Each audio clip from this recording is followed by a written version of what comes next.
But what laws mean in this context, as Luke alluded, are lethal autonomous weapon systems. Weapons that can take decisions to engage an enemy without any meaningful human intervention. And the interesting thing is that these things are not some future product of some future dystopian society. They exist now. On the screen behind me, we'll see one of the oldest such systems called Phalanx. It's a system engaged on pretty well every US naval warship these days.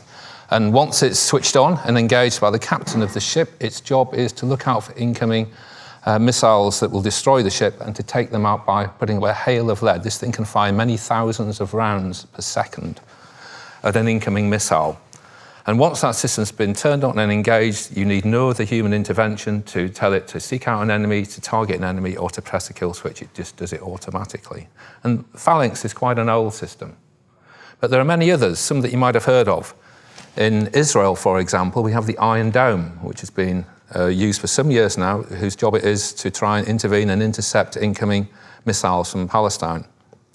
We also, perhaps a little bit more secretively, have the kind of weapons that you might be dreaming of when you think of autonomous weapon systems, a little bit Terminator-esque. Things like the Samsung SGR-A1 or the Dadan Super Aegis II systems. These have been designed for use in the South Korean demilitarized zone. And they look at first sight a little bit like an unmanned machine gun from World War II. But basically these systems can detect people in dark or in light using their very advanced imaging systems. And once they've been engaged, they can put up a hail of gunfire to take out people without human intervention.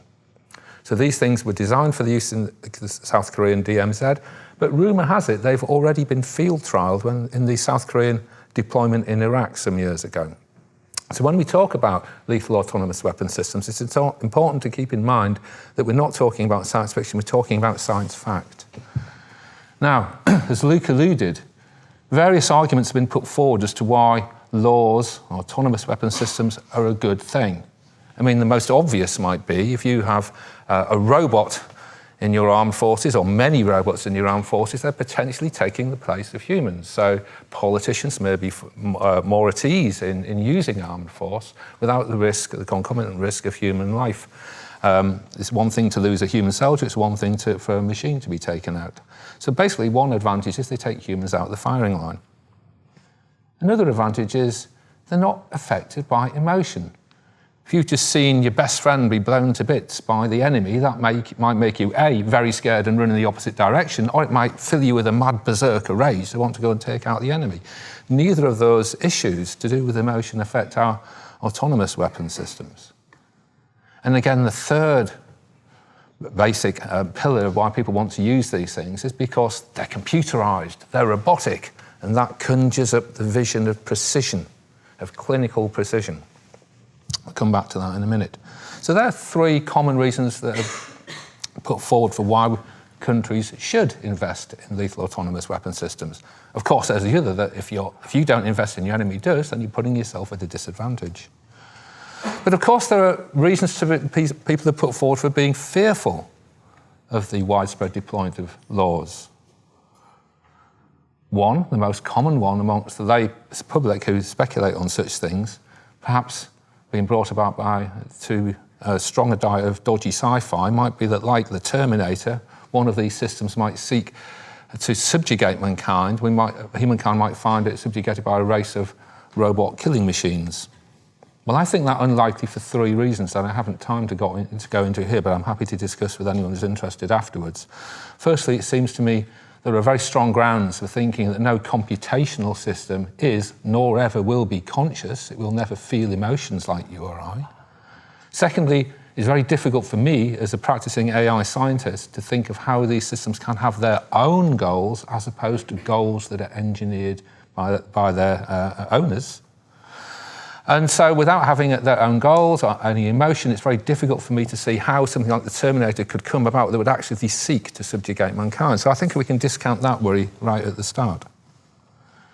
A more serious worry that my colleagues in ICRAC are very much concerned with is that autonomous weapon systems and lethal autonomous weapon systems might not be able to fulfill our obligations under international humanitarian law.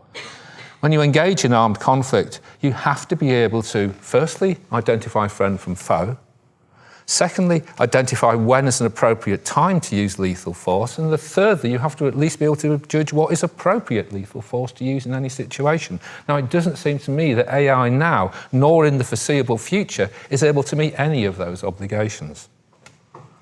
But the third reason, and the reason that I got involved in ICRAC 4 years ago now, and to me is perhaps the most serious, and I think it's going to allude to topics that Jonathan will be picking up in a second, is the fear of escalation. When you get two AIs, two or more AIs, many AIs, all interacting in the same space without human intervention, the possibility of unintended consequences gets very, very serious and very, very dangerous when you think these things are connected to missile systems, potentially. And I'd like to wrap up by giving you what to me is an amusing anecdote of artificial stupidity gone wrong. A few years ago, on Amazon, I'm presuming everybody here has used the Amazon marketplace for buying and selling books, or at least is aware of what it is.